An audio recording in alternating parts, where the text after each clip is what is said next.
right, boys, welcome into Purple Daily. Mackey, Judd, Declan, and we're bringing back alternate reality because we found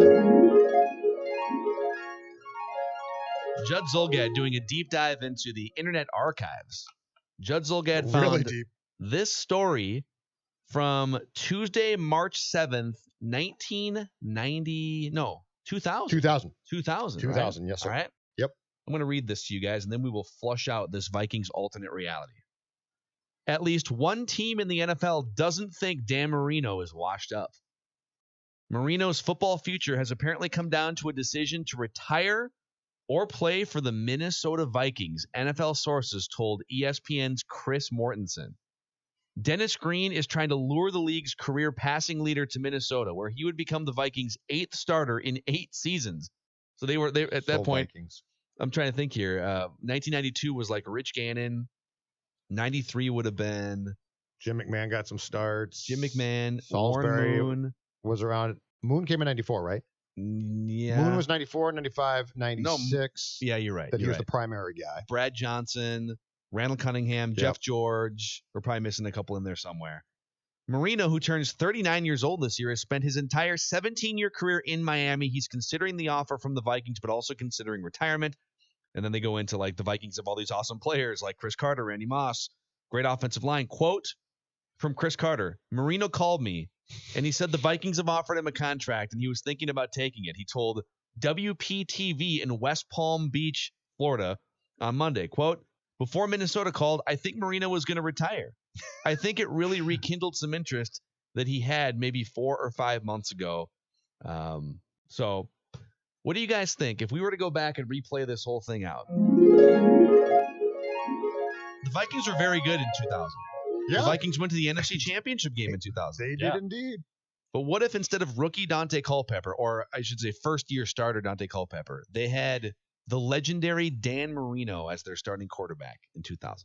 So as you just said, in the 2000 season, the Vikings were a pretty good team. They went 11-5 in the regular season. They weren't the 98 Vikings, obviously. Mm-hmm. But with Culpepper starting in his second year at the time, he'd been drafted in 99. They then beat the Saints in the first round of the playoffs before getting waxed 41 donut against the Giants in New Jersey. First of all, I think that this would have been great fun, though, because it would have continued and been the most Viking/Denny Green move possible, right? Oh. Like you just keep recycling. Just keep going back to the Hall of Fame quarterback bin, baby, or close to it. And Marino, at that point, the Dolphins, from the piece that you just read, Phil Mackey, welcomed him back, said, come back. He's like, I don't know about this. And clearly he was looking at a Vikings roster that included Chris Carter and Moss. Culpepper played so well, or the team was good enough that I don't know the results are drastically different if you get Marino. But I'd like to focus on. I actually disagree, and we'll get to the results. I'd like to focus on the most important thing in my mind is the fun factor.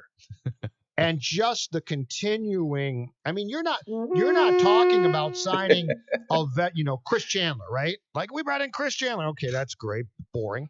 You're talking about a Hall of Fame all-time great. Matt Castle would have been sort of exactly right? who much like Brett Favre had spent in Dan's case his entire career as Mr. Dolphin. And now he'd be coming to your team for this Hail Mary one shot at a Super Bowl with all of these great supporting casts. It would have been the most Vikings thing. It would have in some ways been the most Denny Green thing.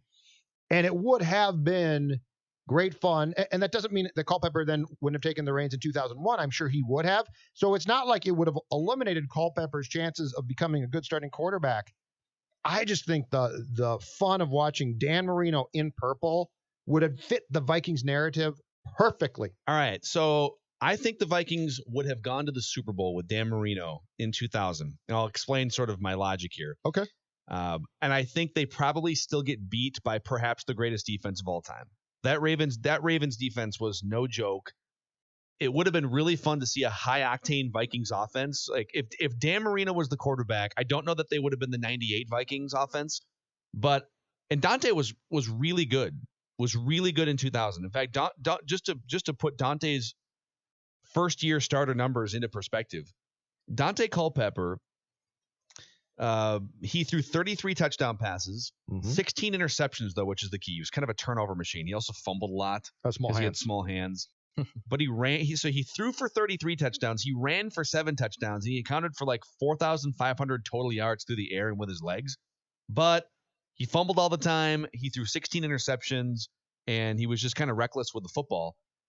I think Dan Marino probably gets you an extra win or 2 in the regular season. Okay. And therefore, I think you get home field advantage through the NFC playoffs in a weak 2000 season in the NFC. The NFL across the board was mostly weak that year, outside of one of the best defenses of all time in Baltimore. But if you look at the records and the teams, this was the NFC in the year 2000. You had the New York Giants with Kerry Collins as the starting quarterback, went 12-4. That was not an explosive, dynamic team. It was a really good, rock-solid team that just took advantage of kind of a transitional period in the NFL. Yep. You had the St. Louis Rams kind of coming off of their greatest show on turf. Like, they were still good, but they weren't the same old Rams from their Super Bowl win in 1999. The New Orleans Saints won the division in the NFC West at 10-6. Aaron Brooks, baby. Aaron Brooks, yep. The Tampa Bay Buccaneers went 10-6 and finished just behind the Vikings in the NFC Central at the time. Yep. And then you had the Giants at 12-4 in the East, along with the Philadelphia Eagles. And so the Vikings at 11-5 finished one game behind the Giants at 12-4. A very meh Giants team. Yep. For home field advantage throughout the NFC playoffs. I think if Dan Marino is the starting quarterback, I think they go, let's say 12-4 or 13-3. Okay. They don't. There's a couple games they lose because of Dante's turnovers, and I think they probably clearly they don't get their signal stolen or whatever happened against the Giants in that 41 donut game. They probably win that game and get to the Super Bowl. That's my logic. Here's where I think that your case falls apart a little bit. They lost their last 3 games. They were 11-2. Okay, they're 11-2. You're in great shape. So what you just said makes some sense until you look at the points they gave up in the last 3 weeks of the regular season in 2000. They go to St. Louis. They give up a 40 spot. Okay, that's St. Louis. Greatest show on turf. Okay. They play host to the Packers and give up 33. Well, that's not too good. And then they play the Colts in Indianapolis and give up 31. Now, by the time they got to the playoffs and played the Saints in the first round in a home game, they won 34-16. But then they go, of course, to the Giants and give up 41. So they gave up in 3 of their last 4 games, 40, 33, 31, and 41. If you had gotten Marino and the defense just sort of right, you're probably right. But that's where this defense was so awful by the end that I don't know a quarterback could have outscored teams. Okay, so but it would have been interesting. I just think it would have been so much fun to see this guy take one more shot. It would have been with this team. But here's a couple counterpoints to you. Okay, the Rams game I'll give you. The Rams game, they got smoked. That was a road game. Dante had a great game there. So Dante in that Rams game went for 3 touchdowns, no picks. He was pretty efficient. Threw for 221 yards on 33 attempts. Okay. He ran for a touchdown. Their defense just got smoked and they just got beat in that game. In their other losses that season, Dante was pretty good actually in that last loss to the Packers too. But in 3 other losses that season, Dante threw 2 picks, 3 picks, fumbled a couple times, and then Bubby Brister was actually, I don't know if Dante got hurt one of these games. Bubby Brister actually played half of one of the games. Another great lost. Vikings quarterback great name. So I again, decent quarterback. This is all just sort of revisionist history, but yep.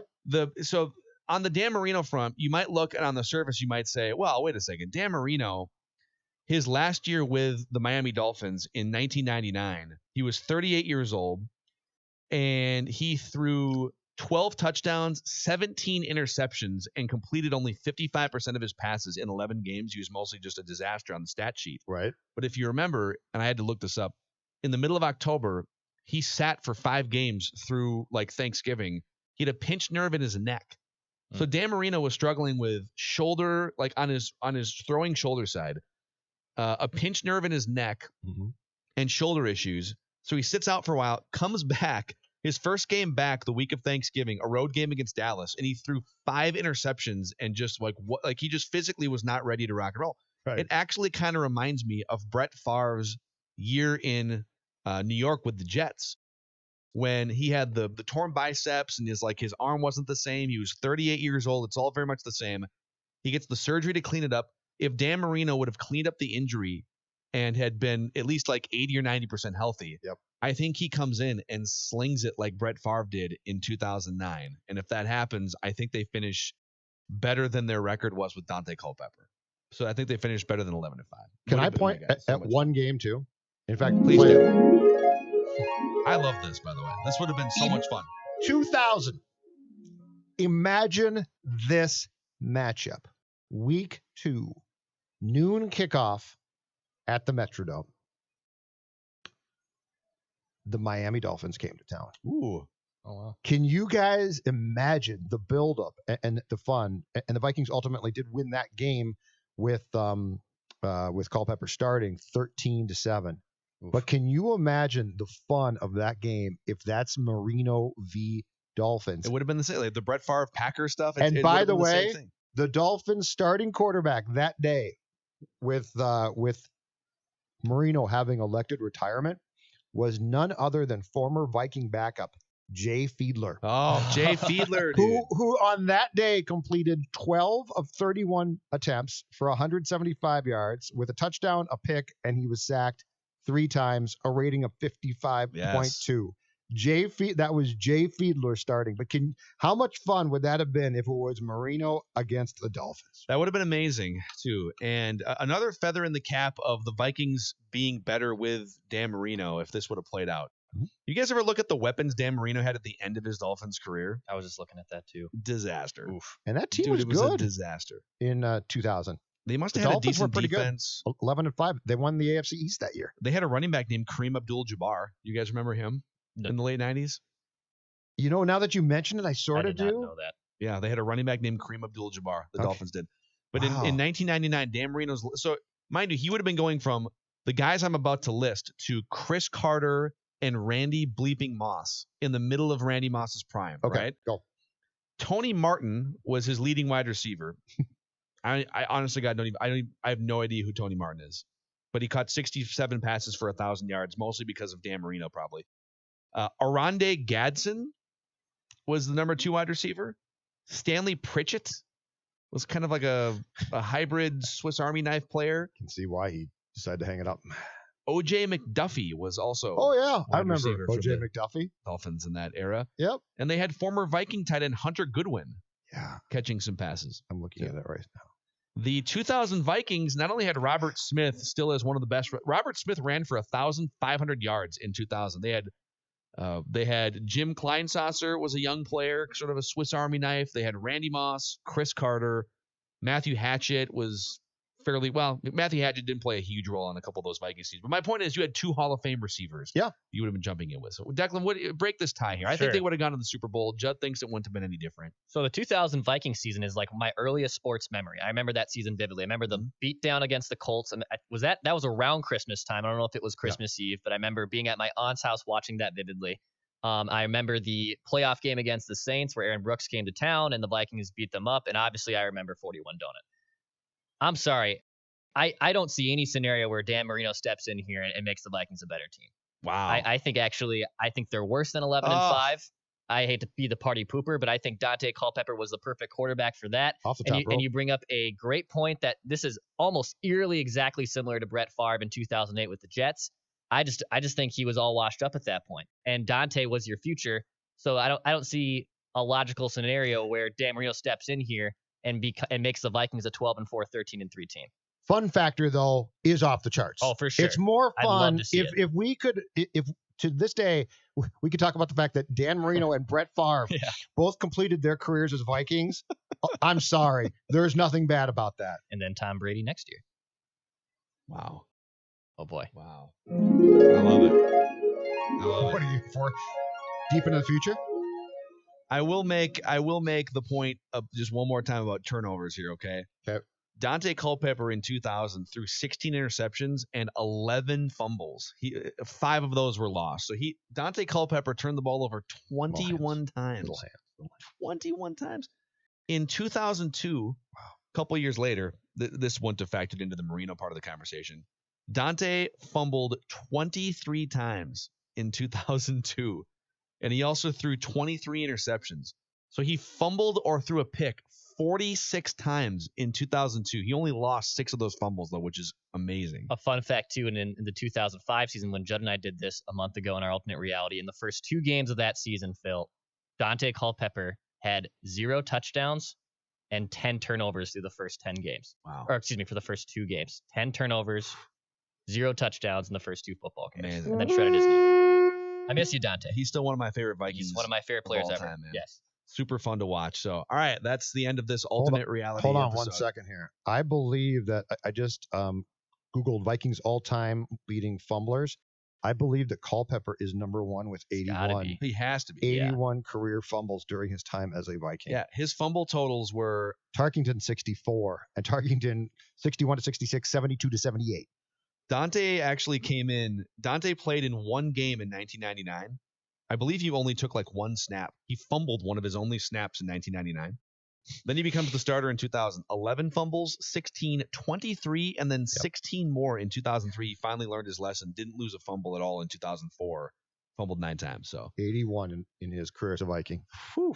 All right. If you have other alternate reality scenarios that we should play out, send us a note. Tweet at Phil Mackey, at Jay Zolgad, at Dex's tweets, and let us know what other fun Vikings alternate realities we can dive into. And let us know, what do you think in the comment section on YouTube, youtube.com/ScoreNorth. Click that subscribe button if you're watching these videos and getting that daily Vikings content in your feed.